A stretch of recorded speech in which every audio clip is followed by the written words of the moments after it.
mau di sana hidup bersama-sama dengan Tuhan sampai selama-lamanya.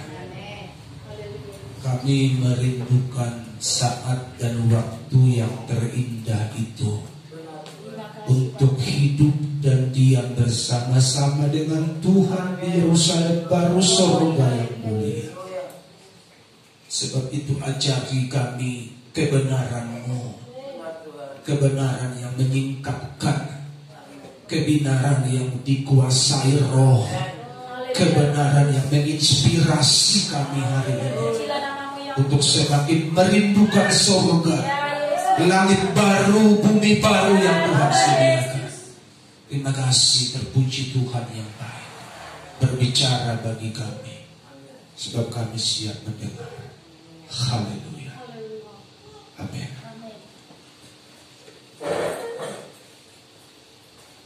Puji Tuhan. Shalom.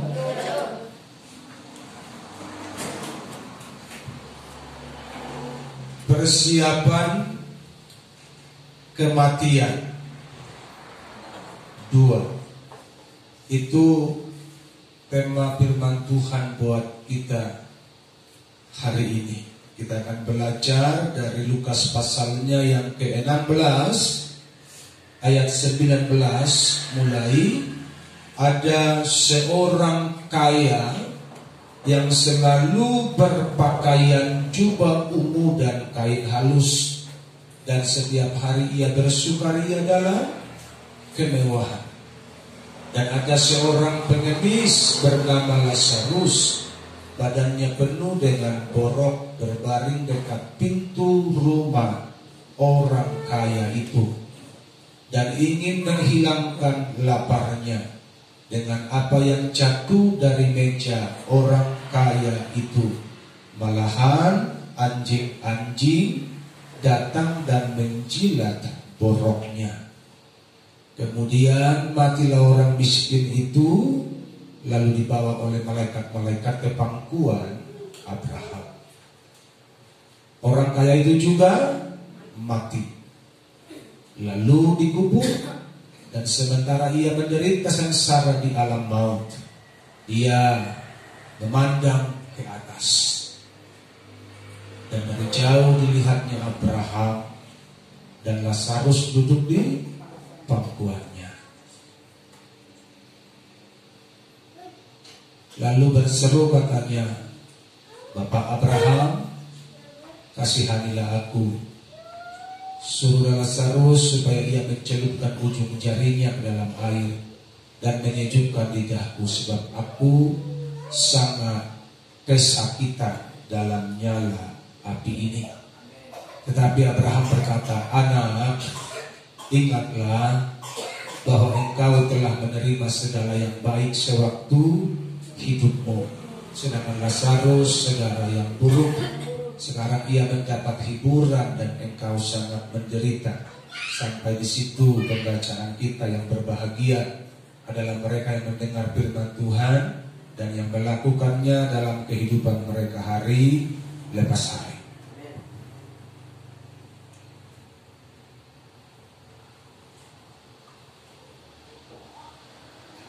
Persiapan kematian. Ada 2 macam persiapan yang dilakukan oleh semua orang, semua manusia, sadar atau tidak sadar, beragama atau tidak beragama. Ada 2 model persiapan yang sedang dikerjakan. Yang pertama persiapan orang kaya, yang kedua persiapan orang miskin Lazarus. Secara detail tidak dituliskan dalam perikop ayat yang baru kita baca seperti apa model persiapan Lazarus, tetapi Alkitab mencatat bahwa dia ada bersama-sama dengan Abraham. Dia ada di Firdaus, dia ada di sana di tempat yang senang, di tempat yang tidak ada siksaan, di tempat yang tidak ada air mata, di tempat yang tidak ada lapar dan haus lagi, dia ada di sana bersama-sama dengan Abraham. Tidak dituliskan dalam perikop ayat yang kita baca ini seperti apa persiapan Lazarus, seperti apa hidupnya, apa yang diperbuat, apa yang dilakukan, tidak dituliskan. Alkitab hanya mencatat dia orang miskin, dia pengemis, dia papa, tidak punya apa-apa. Kalau istilah sekarang dia gembel, tapi dia mati masuk surga. Itu aja persiapan, itu aja modelnya yang dituliskan oleh Alkitab. Karena itu hari ini kita memfokuskan persiapan orang kaya. Dan ini yang mau kita bahas secara detail hari ini. Dan tahukah saudara, cara hidupmu adalah persiapan. Cara hidupmu itulah persiapanmu. Orang kaya itu sedang mempersiapkan dirinya untuk masuk neraka. Kok tahu Pak Pendeta? Cara hidupnya lah, persiapannya. Neraka atau surga itu adalah endingnya, adalah ujungnya, adalah finish dari persiapan hari lepas hari yang sedang dibangun oleh saudara dan saya, oleh semua orang. Jadi ingat baik-baik hari ini jemaat Tuhan, cara hidupmu, gaya hidupmu adalah persiapanmu. Engkau nanti mau kemana, itu ditentukan oleh cara hidupmu hari lepas hari. Haleluya. Ada seorang kaya yang selalu apa? Berpakaian jubah ungu dan halus. Ini menandakan high class, menandakan kelas atas. Dia sudah membuat label pada dirinya.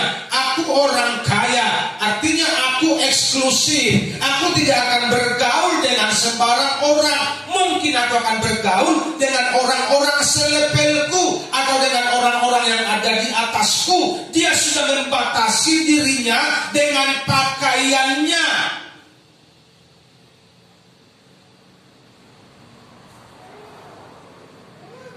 Dan setiap hari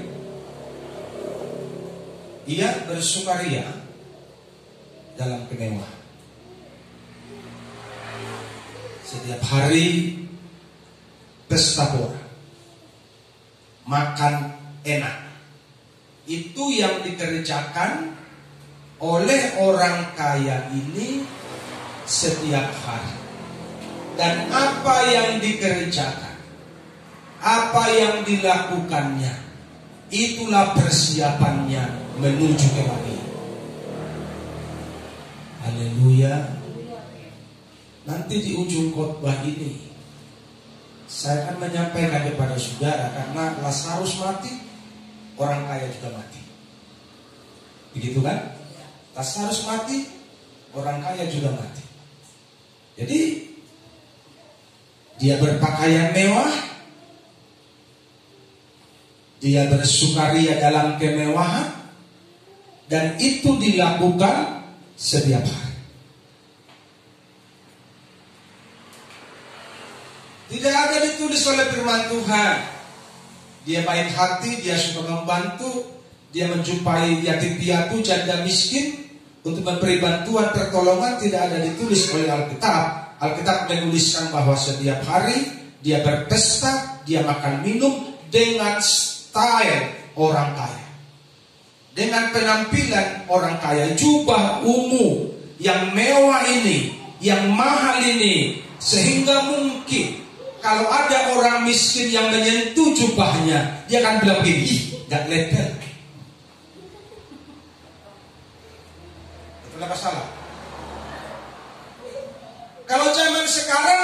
mungkin dia akan pakai gelang yang besar, kalung, bukan gelang. Kalung yang besar. Kalau dia orang Kristen, dia bikin salibnya gede. Panjang begini seperti kalung kuda. Di sini akan ada emas, tidak akan ada emas semua. Kalau sekarang bukan emas lagi, berlian. Untuk menunjukkan, membuktikan bahwa dia seorang yang kaya dari golongan atas.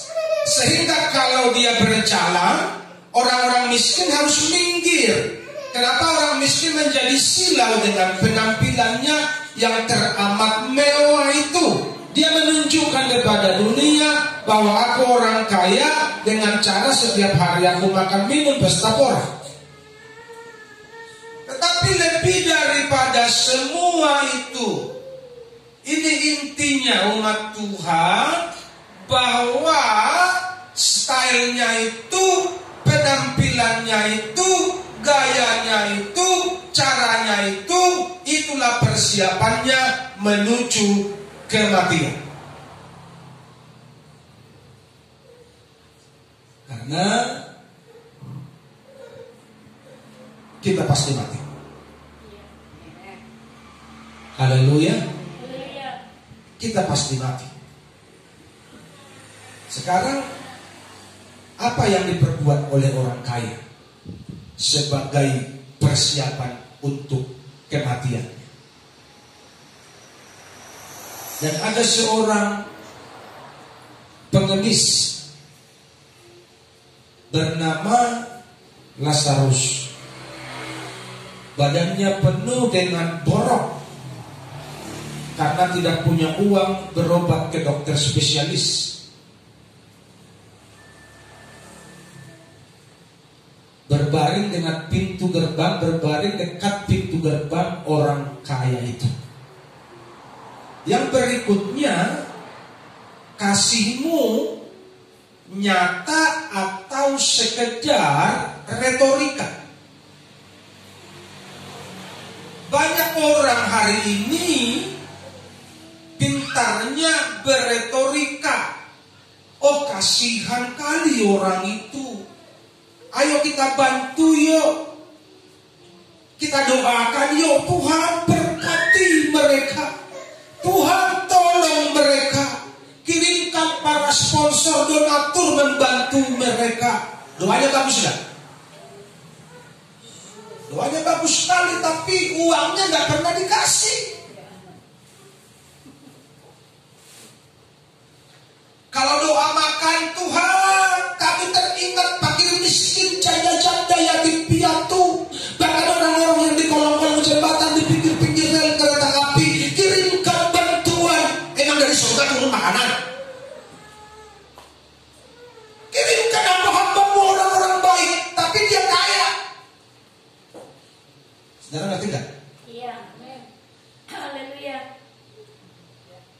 Itu namanya pintar dan cakap berakting, berretorika. Kami berdoa, Tuhan belas kasihan-Mu, goyang-goyang nih sambil mutiara yang diseliharkan sama jemaat. Belas kasihan-Mu, Tuhan.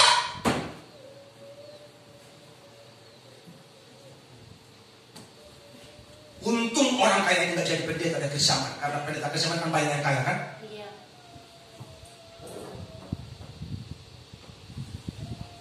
Oh, si orang miskin ini ingin menghilangkan laparnya. Sementara orang kaya makan pesta pora tentu banyak makanan dan berlebihan. Dengan apa yang jatuh dari meja orang kaya ini. Dia gak pala muluk-muluk, maklum orang miskin. Maklum pengemis gak muluk-muluk. Yang jatuh aja, artinya ampas-ampasnya aja deh. Sisa-sisanya aja deh. Bisa makan. Itu pun sudah cukup buatku. Yang penting aku bisa survive, bertahan hidup menurut pikiran orang miskin ini, si Lazarus ini. Tetapi firman Tuhan dengan jelas mengatakan, anjing yang datang, malahan anjing yang datang dan menjilati boroknya. Adakah makanan? Adakah berkat? diterima oleh Lazarus dari orang kaya itu? Tidak ada. Mungkin waktu orang kaya itu mau makan, dia berdoa juga seperti doa tadi. Tuhan, berkatilah orang-orang miskin yang ada di luar sana. Sebagaimana Engkau memberkati kami berlimpah-limpah hari ini, kirimkan berkat-Mu berkelimpahan kepada orang miskin. Begitu doa makannya. Saudara suka berdoa makan begitu?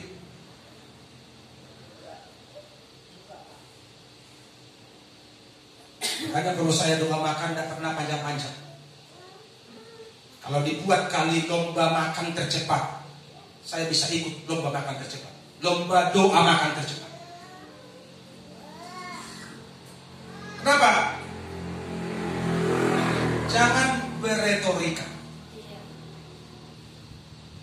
Kasihani mereka. Belas kasihani mereka Tuhan.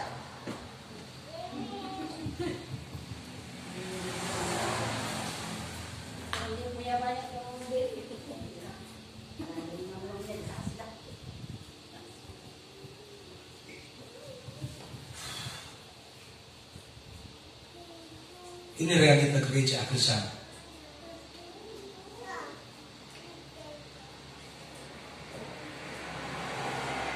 Giliran ada orang kaya mau bantu, orang kaya yang belagak-belagak bertobat mau bantu. Tahu saudara siapa yang dibantu? Gereja besar yang dibantu. Supaya jemaat yang besar ini mengenal bahwa dia orang yang baik hati.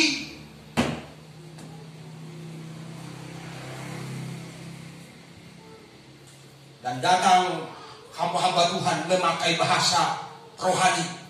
Engkau harus menabur di tanah yang subur. Ini gereja ini subur karena besar. Itu menurut lu. Jadi gereja yang di desa ini gak subur nih. Ngomong aja sembarangan. Haleluya. Menyedihkan gereja kita ini. Makanya tak lama lagi Tuhanku datanglah, bawa saya masuk sana. Haleluya.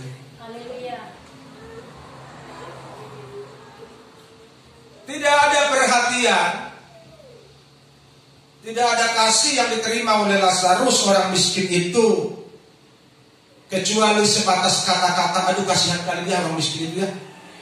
Kasihannya, dia hanya mungkin mendapatkan kata kasihan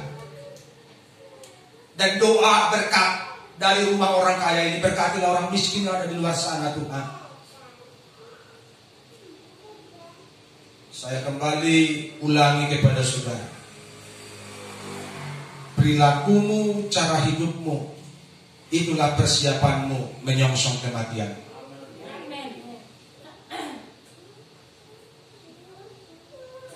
Sikap keseharianmu lah persiapan kematian. Sikap keseharianmu, aktivitas hari-harimu lah adalah persiapan kematianmu. Jadi kalau engkau tiap hari sibuk dengan dunia, itulah yang kau siapkan menyongsong kematianmu. Jadi kalau engkau nanti mati berjumpa dengan orang kaya itu, jangan salahkan Tuhan. Iya. Yang setuju katakan amin. Karena orang kaya itu sudah jelas tempatnya. Betul begitu kan? Tempat orang kaya itu sudah jelas. Bukan Tuhan yang menaruh dia di sana. Saya ulangi kepada saudara dengan jelas supaya gereja dunia mengerti. Bukan Tuhan yang menaruh orang kaya di sana, tapi perilakunya lah yang menjadi persiapannya, dan hasil dari persiapannya itulah yang menggiring dia ke tempat siksaan yang kekal sampai selama-lamanya itu. Haleluya. Ayat 23. Ayat 22 Lazarus mati. Dan dia dibawa ke pangkuan Abraham. Ayat 23, orang kaya itu juga mati, lalu dikubur. Dan sementara ia menderita sengsara di alam mati. Dunia dengar, umat Tuhan dengar, orang miskin dan orang kaya sama-sama mati. Bedanya, orang miskin tidak buat pesta lele. Bedanya, Lazarus waktu dia mati dikubur dengan cara sederhana. Orang kaya itu mati mungkin 10 km papan bunga bereret, mengucapkan turut berduka cita. Dan ketika ada ibadah penghiburan, akan ada banyak orang yang bicara kepada keluarga orang kaya ini dengan berkata, kami tahu Bapak ini baik waktu hidupnya, walaupun bohong, walaupun mereka sedang ngeprank. Itulah masalah. Bapak ini baik kali waktu hidupnya loh. Datang si tua yang satu, kami yakin Bapak ini di surga.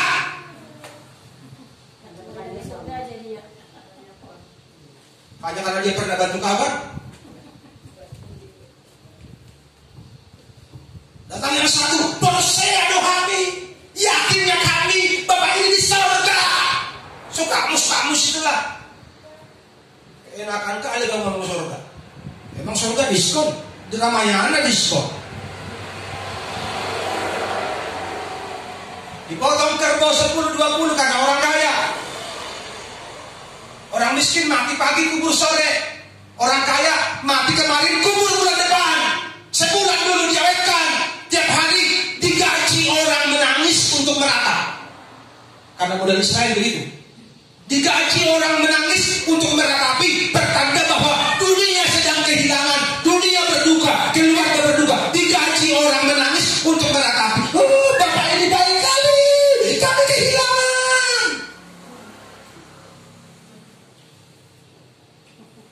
Haleluya. Haleluya. Makanya bisa nggak kalau ada dari jemaat kita, keluarga kita yang mati, kita bisa nangis?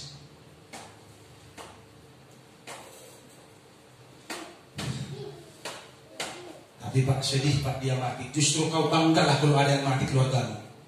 Yang penting dalam Tuhan. Yang penting mati dalam Tuhan. Amin. Tangisilah kalau dia mati di luar Tuhan. Iya. Karena dia pasti masuk neraka. Iya. Kalau di dalam Tuhan, menyanyilah kalau mati dia. Oh Yerusalem. Amin. Amin. Jangan kayak orang kaya ini. Kalau kau ada di sana, kau akan bilang, aku percaya Bapak yang kaya ini di surga dia baik, lo paling gak baik sama tahu. Akan banyak retorika yang terjadi ketika orang kaya itu mati. Kenapa? Karena banyak manusia memandang dari sisi status sosialnya.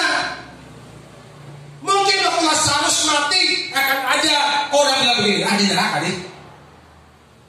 Di nerakanya itu. Masa pantas orang miskin begitu borokan masuk surga? Enggak pantas itu. Yang pantas di surga itu neraka ya, baju ungu, keren, itu yang pantas. Orang miskin mah, orang bokeh gak pantas. Mungkin akan ada bahasa-bahasa yang negatif seperti itu. Namanya aja dunia. Haleluya. Prosesi kematiannya itu pasti meriah. Kalau dia mati zaman sekarang, di depan akan ada patwal mobil polisi, serene kiu. Sepanjang jalan mau ke kuburan akan ditaburi bunga melati, bunga mawar, bunga apa saja akan ditaburi pertanda orang kaya mati sedang lewat.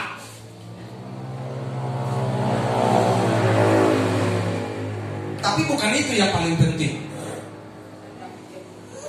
Yang terpenting kalau engkau mati kemana?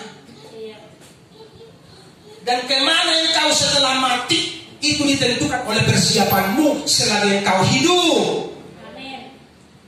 Orang kaya itu telah membuat sebuah persiapan yang matang untuk menuju neraka. Sehingga ketika dia mati, ayat 23, sementara ia sengsara di mana? Di alam maut. Ini belum neraka. Ini masih tempat penantian bagi orang-orang yang mati di luar Tuhan. Namanya alam maut. Tapi di sini sudah ada apinya, sudah mulai digoreng-goreng di sini. Sudah mulai digoreng. Cuma panasnya mungkin belum maksimal 100 derajat, baru 20, 30 atau 40 derajat. Tapi 40 derajat pun kalau kena api kan matang juga loh. Betul nggak? Cuma bedanya kalau masak nasi, contohnya kalau 100 derajat matangnya setengah jam. Kalau 20 derajat matangnya 2 jam, tapi matang juga. Makanya dibilang dia menderita apa? Sengsara. Hacitiando dinerakai. Makanya orang Allah hamdusi.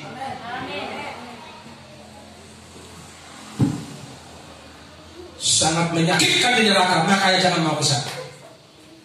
Supaya tidak ke sana, bangun persiapanmu tiap hari. Jangan main-main dengan hidupmu.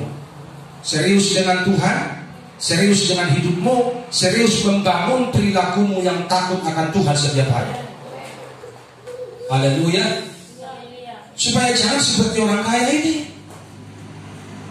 Dia enak-enak, tapi lumayan juga lah. Kenapa? Karena dia sudah senang di dunia. Jangan sampai kita di dunia pun sengsara karena miskin, mati pula masuk neraka. 2 kali sakit, 2 kali sengsara. Sudah sengsara di dunia karena miskin ekonomi, mati pula masuk neraka. Karena itu mari kita persiapkan diri baik-baik. Meskipun di dunia kita sederhana, tapi mati masuk surga. Yang mau ke surga. Tuhan lihat tangan dan nyatakan. Tapi jangan beretorika ya. Tuhan, aku cinta padamu, tapi tidak ibadah.